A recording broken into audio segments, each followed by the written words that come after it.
खबर कानपुर से आ रही है, जहां जाजमऊ में महिला के मकान में आगजनी का मामला सामने आया है। फरार अपराधी शमसुद्दीन के घर की कुर्की गई कार्रवाई और घटना के बाद से फरार चल रहा है आरोपी शमसुद्दीन। आरोपी के बेकनगंज स्थित मकान में की गई कुर्की की कार्रवाई। मामले की जांच के लिए गठित एसआईटी ने की कार्रवाई। सपा विधायक शमसुद्दीन भी मामले में आरोपी है। तो एसआईटी की जांच की गई, उसके बाद कार्रवाई की गई। सपा विधायक इरफान सोलंकी के साथ शमसुद्दीन भी मामले में आरोपी है। आरोपी शमसुद्दीन के घर पर कुर्की की गई है और कार्रवाई के बाद अब उसका घर जमींदोज कर दिया गया है। फरार आरोपी शमसुद्दीन पर शिकंजा कसा गया है और ये बड़ी खबर आ रही है। एसआईटी का एक्शन देखने को मिल रहा है। कानपुर की यह घटना है जहां आरोपी शमसुद्दीन के घर पर कुर्की की कार्रवाई की गई।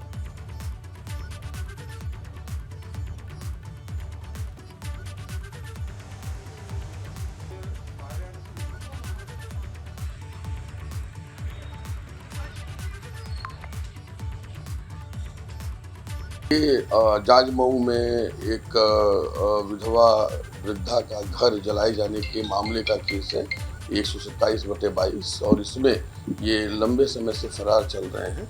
इनके खिलाफ एनबीडब्ल्यू जारी किया गया था। इनके खिलाफ 82-83 की कार्रवाई की गई थी और आज अंतिम रूप से कुर्की करके और जो सप्लीमेंट्री चार्जशीट बची हुई है वो भेजा जा रहा है।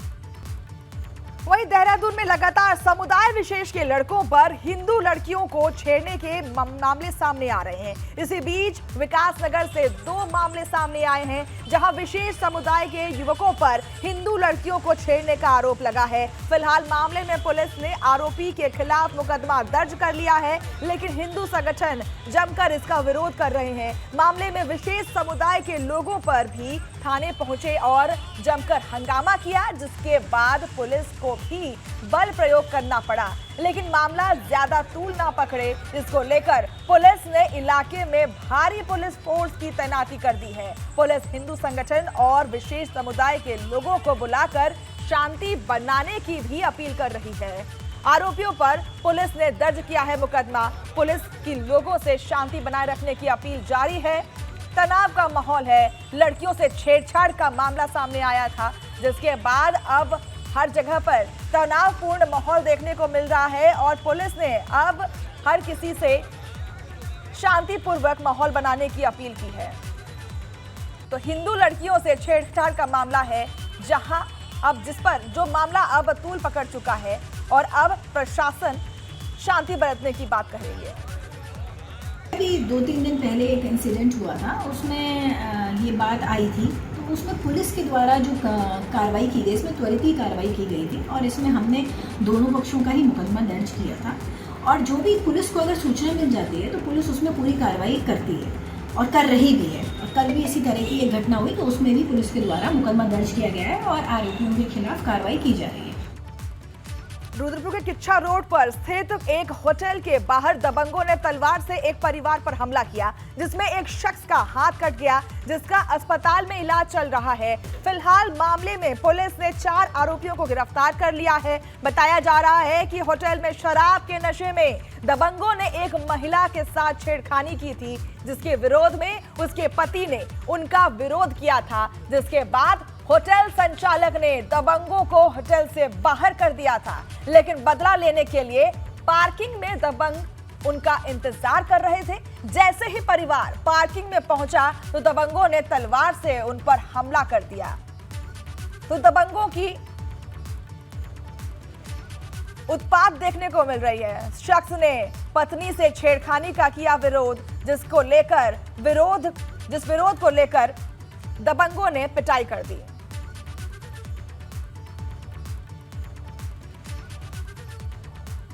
इलेक्ट्रॉनिक सर्विलेंस और मैनुअल इंटेलिजेंस की सहायता से हमने 48 घंटे के अंदर अंदर चारों अभियुक्तों को गिरफ्तार किया। इनसे घटना में प्रयुक्त वाहन और घटना में प्रयुक्त मुख्य हथियार भी हम लोगों ने बरामद किया है और इनके विरुद्ध जो है कड़ी से कड़ी कार्रवाई की जाएगी। और इस जो टीम के द्वारा प्रोफेशनल काम किया गया है, इसके लिए एसएसपी सर ने इसमें 1000 रुपये का इनाम भी घोषित किया। खबर नोएडा से है, जहां बरौला गांव के पास एक युवक नाले में कूद गया। युवक के नाले में कूदने की खबर फैलते ही इलाके में हड़कंप मच गया। नाले में कूदे युवक का नाम छोटे लाल बताया जा रहा है। स्थानीय लोगों की माने तो युवक नशे का आदी था। फिलहाल पुलिस और गोताखोरों की मदद से युवक की तलाश की जा रही है। आपको बता दें कि छोटे लाल परिवार के साथ जेजे कॉलोनी में रहता था। तो एक युवक ने नाले में छलांग लगा दी और नशे की हालत में नाले में कूदने की आशंका जताई जा रही है। पुलिस की मदद से युवक की तलाश जारी है। फिलहाल उसका शव या फिर उसके युवक का पता नहीं लग पाया है। परिवार के साथ जेजे कॉलोनी में रहता था युवक। नशे की हालत में नाले में छलांग लगा दी, जिसके बाद अब अफरा तफरी का माहौल वहां देखने को मिल रहा है। काफी लोग इंतजार कर रहे हैं कि युवक की तलाश की जाए और वो मिल पाए। वहीं मेरठ के सिवाल खास कस्बे में ग्रामीणों ने पुलिसकर्मियों का जमकर विरोध किया है। बताया जा रहा है कि वारंटी को पकड़ने के लिए पुलिस गांव में सिविल ड्रेस में पहुंची थी, जिसका ग्रामीण ने विरोध किया। ग्रामीणों का आरोप है कि कोर्ट से वारंट निरस्त होने के बाद भी पुलिसकर्मी बिना ड्रेस में गांव में दबिश देने पहुंचे थे। पुलिसकर्मियों के विरोध का वीडियो अब सोशल मीडिया पर वायरल हो रहा है। तो गांव वालों का आरोप है कि बिना वारंट के या फिर हम कहें कि कोर्ट के द्वारा वारंट निरस्त होने के बावजूद पुलिस वहां सादे कपड़े में पहुंची, बिना वर्दी के पहुंची, जिसका गांव वालों ने जमकर विरोध किया। आप इन तस्वीरों में देख सकते हैं कि किस तरीके से ग्रामीण प्रशासन का विरोध करती हुई नजर आ रही है। वारंट निरस्त होने के बाद भी पुलिस ने दबिश दी थी, जिसका ग्रामीणों ने भरपूर विरोध किया है। वारंटी को पकड़ने के लिए पहुंची थी पुलिस, लेकिन ग्रामीणों ने इसका जमकर विरोध किया। तस्वीरों में साफ देख पा रहे हैं कि किस तरीके से सादे कपड़े पहने हुए पुलिसकर्मियों पर ग्रामीण अपना बल दिखा रही है।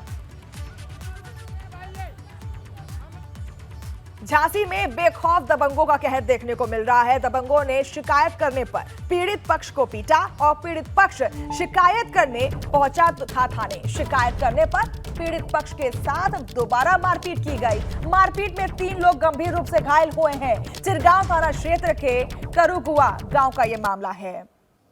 तो शिकायतकर्ता या फिर हम करें पीड़ित परिवार को शिकायत करना भारी पड़ गया। बेखौफ दबंगों का कहर देखने को मिल रहा है, जहां शिकायत करने के बाद दबंगों ने पीड़ित परिवार को ही पीट दिया। इन तस्वीरों में आप देख सकते हैं कि किस तरीके से बुरे हालात में पीड़ित परिवार लेटा हुआ है अस्पताल में, जहां उनका इलाज चल रहा है।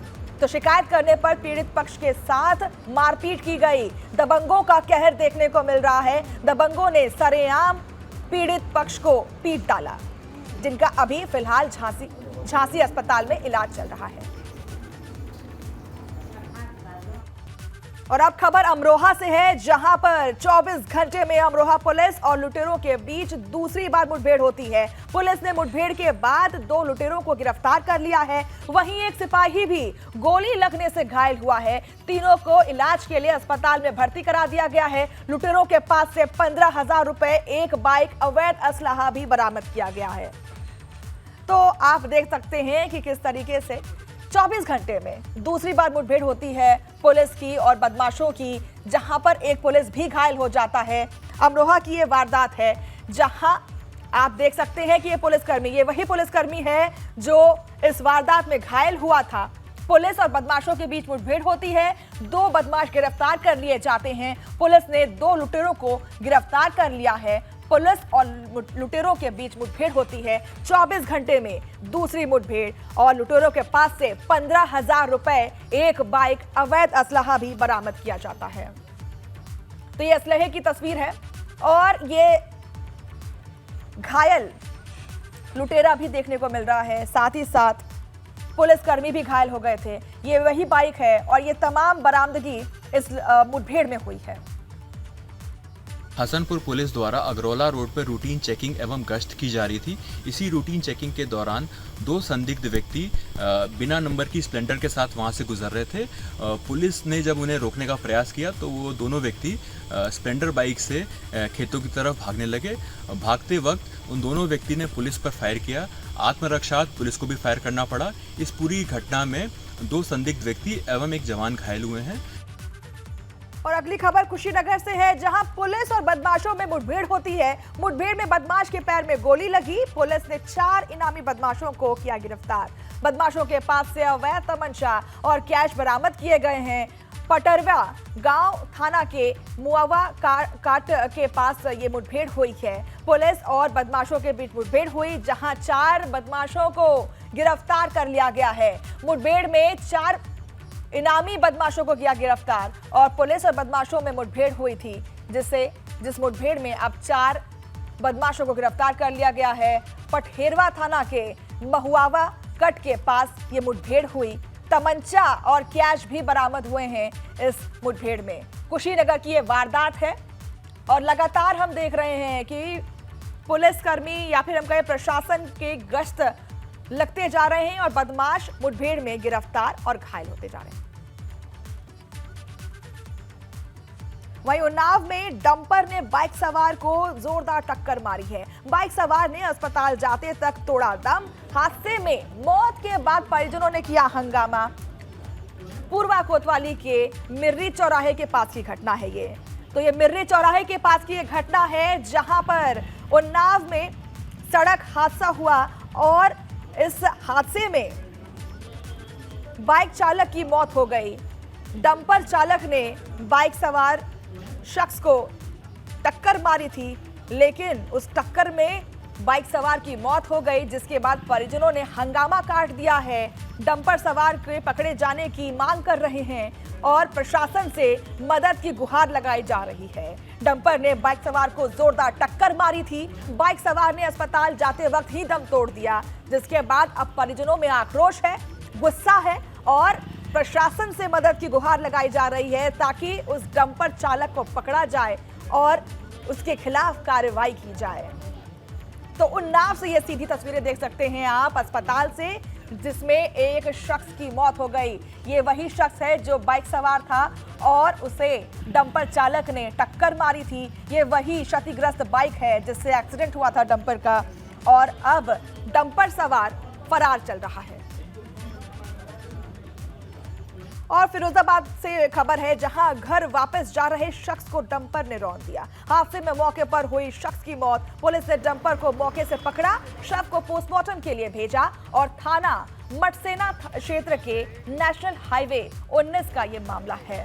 तो नेशनल हाईवे 19 पर एक जोरदार टक्कर होती है डंपर और एक शख्स में, जहां शख्स की मौके पर ही मौत हो जाती है। शख्स वापस अपने घर जा रहा था, लेकिन रास्ते में ही डंपर चालक ने उस शख्स को रौंद दिया, जिसके बाद उसकी मौत हो गई है। डंपर के टक्कर लगने से शख्स की मौत हो गई, जिसके बाद अब पुलिस प्रशासन वहां पर जुटी हुई है और उस शव को कब्जा कर पोस्टमार्टम के लिए भेज दिया गया है। फिरोजाबाद की ये खबर है, जहां नेशनल हाईवे 19 पर ये घटना घटित होती है, जहां एक डंपर ने एक इंसान को, एक शख्स को रौंद दिया और शख्स की मौके पर मौत हो गई, जिसके बाद उस शख्स को पोस्टमार्टम के लिए भेज दिया है।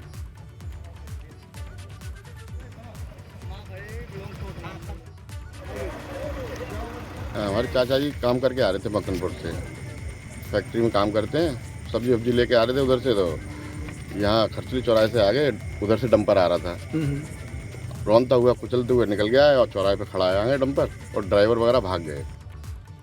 और अगली खबर कानपुर से है, जहां गली में खेल रहे मासूम की कार ने रौंद दिया और फिर उसके बाद 3 साल का बच्चा हादसे में बाल बचा। कार ऊपर से निकलने के बाद मासूम की बची जान और बच्चे को कोई भी मामूली चोट नहीं आई है। घटना सीसीटीवी में कैद हो गई। कल्याणपुर थाना क्षेत्र की यह घटना है। तो तस्वीरों में आप देख सकते हैं कि किस तरीके से बच्चा गली के बीचों बीच खड़ा है और कार उसके ऊपर से रौंदती भी चली जाती है, लेकिन गनीमत रही कि बच्चे को कोई परेशानी नहीं हुई, क्षतिग्रस्त नहीं हुआ बच्चा, कोई चोट नहीं आई और वो वापस उठकर खड़ा हो जाता है।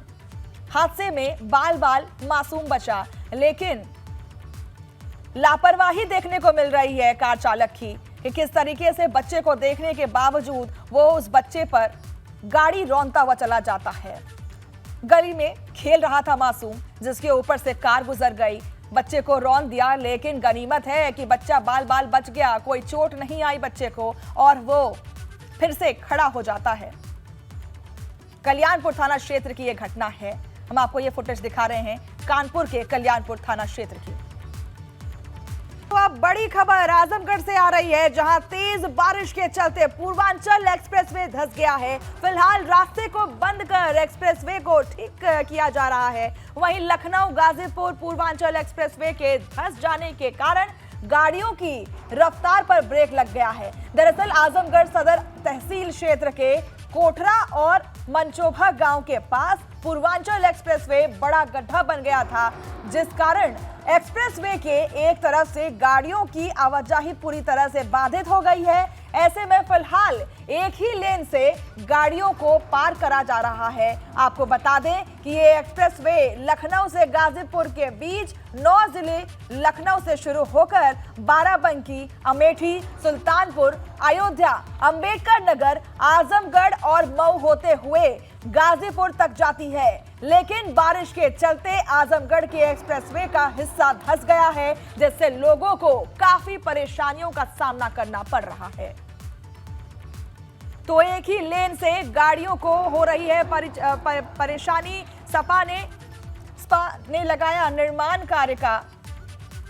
अब बारिश के कारण पूर्वांचल एक्सप्रेसवे धंस गया था, जिसके बाद अब मरम्मत जारी हो चुकी है। एक तरफ से गाड़ियों की आवाजाही शुरू हो चुकी है, एक ही लेन से गाड़ियों को हो रहा है परिचालन।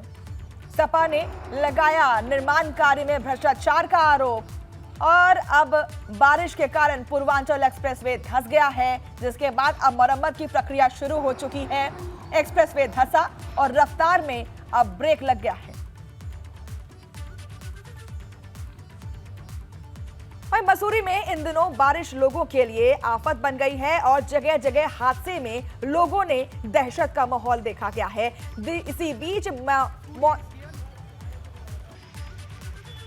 इसी बीच मैसोनिक लॉज बस स्टैंड के पास एक होटल का हिस्सा भरभरा कर गिर जाता है, जिसकी चपेट में आने से एक स्कूटी क्षतिग्रस्त हो जाती है। वहीं गनीमत ये रही कि हादसे का कोई शिकार नहीं हुआ। जानकारी मिलने पर प्रशासन ने मौके पर पहुंचकर निरीक्षण किया और होटल मालिक को जल्द से जल्द मरम्मत करवाने का निर्देश दिया गया। तो बड़ा हादसा टलता हुआ दिख रहा है। यहाँ पर बाल बाल टला एक हादसा, जहां होटल का हिस्सा गिरने से स्कूटी क्षतिग्रस्त हो जाती है। भारी बारिश के बीच लखनऊ में जगह जगह जलभराव हो गया है। आलम यह है कि लोगों को रोजमर्रा के कामों के लिए भी घर से बाहर निकलना मुश्किल हो गया है। वहीं परिवर्तन चौराहे पर बारिश के चलते सड़क धंस गई है, जिसके बाद एहतियातन ट्रैफिक पुलिस ने सड़क पर बैरिकेड लगा दिया और रूट को डाइवर्ट किया गया। हजरतगंज थाना क्षेत्र के स्थित परिवर्तन चौराहे का ये मामला है। तो बारिश के चलते जगह जगह जलभराव की समस्या देखने को मिल रही है। सीधे लखनऊ से आपको हम तस्वीरें दिखा रहे हैं, जहां बारिश के चलते जगह जगह जलभराव की समस्या देखने को मिल रही है। लोगों का घर से निकलना मुश्किल हो गया है और इसी में एहतियातन ट्रैफिक पुलिस भी तैयार है।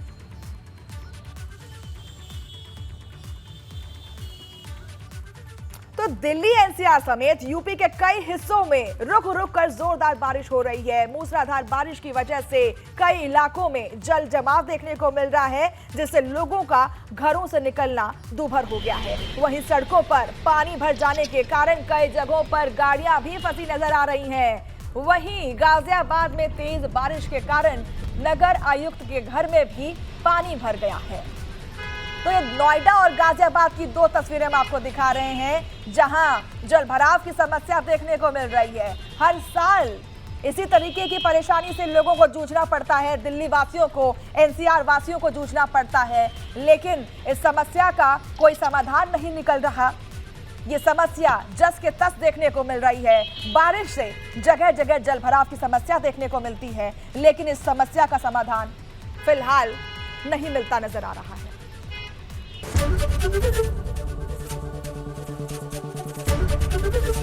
एबीपी गंगा, खबर आपकी, जुबान आपकी।